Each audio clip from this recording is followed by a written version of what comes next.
Bonjour, bienvenue sur ma chaîne. Alors aujourd'hui je vous présente les orchidées qui sont en fleurs ce mois-ci. Alors à commencer par cette merveilleuse Cattleya qui m'a refait 10 fleurs à partir de 2 pseudobulbes. Alors, comme vous voyez, elle est très parfumée. C'est la Cattleya classique qu'on trouve en jardinerie. Voilà pour celle-ci. Ensuite, il y a ma Miltonopsis Herr Alexander. Elles sont super bonnes, c'est exactement la même odeur que la rose. Elle est en hydroculture et je l'ai juste mis dans ce cache-pot pour mettre en valeur les fleurs, mais voilà. Ensuite, il y a ma Liodoro qui est toujours en train de me donner des fleurs. Même si maintenant les fleurs commencent à tomber, mais il y en a encore pas mal sur la plante. Donc voilà. Ensuite, vous avez cette plante-là qui m'avait donné à la base 5 fleurs. Ensuite, elle a continué et maintenant, il y a, ouais, je crois 11 fleurs parce qu'il y en a une qui est tombée et un bouton ici qui n'a pas encore ouvert. Elle est magnifique. Ensuite, à côté d'elle, il y a celle-ci qui est en fleurs aussi depuis 6 mois. Alors elle fait des fleurs, après ça tombe, il y a d'autres boutons qui réouvrent. C'est pas la même fleur depuis 6 mois.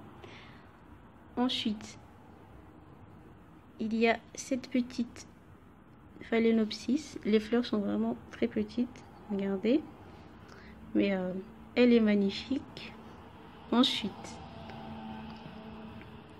ici c'est mes Phalaenopsis natives. Donc elle est parfumée.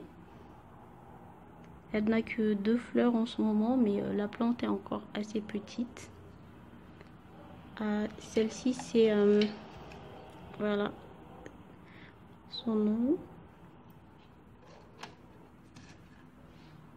Ensuite, après j'ai celle-ci qui est un croisement entre la Phalaenopsis Bellina et la Phalaenopsis cornigiana, je crois. Elle a exactement la même odeur que la fleur d'oranger, pour ceux qui apprécient. Donc la voici. Et la plupart des Phalaenopsis natives vont faire des fleurs en été. Et elles ne seront pas aussi florifères que les Phalaenopsis hybrides. Donc voilà. Et comme vous voyez, il y a 2 autres boutons qui se préparent à arriver. Voici pour celle-là. Alors, c'est bon pour les fleurs. Maintenant, je vous présente les orchidées qui ont des tiges floraux. Il y a cette Oncidium native aussi. Le nom, horrible. C'est une des parents de la Twinkle. Et le deuxième parent, c'est celle-ci. Non, celle-ci. Qui est là. Attendez, je sors le tag. Voilà. Elle a fait ce beau pseudobulbe, mais elle n'a pas fleuri. Donc ça sera pour une autre fois.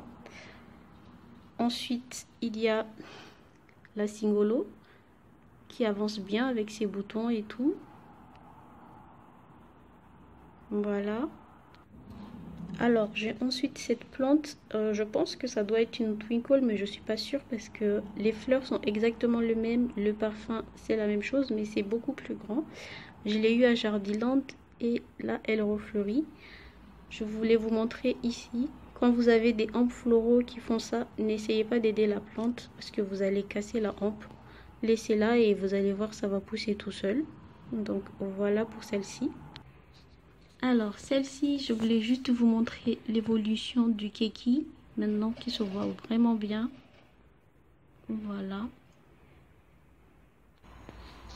Ensuite, vous avez une des orchidées qui avait un problème avec le cœur. La hampe avance bien. Par contre, il y a eu un bouton ici qui est tombé. Voilà.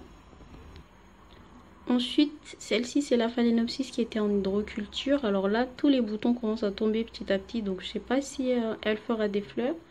Mais il ne reste que 3 boutons. 2 ici et un là. Donc, voici la plante. La feuille commence à bien pousser au milieu. Donc, voilà. Merci d'avoir regardé et à bientôt.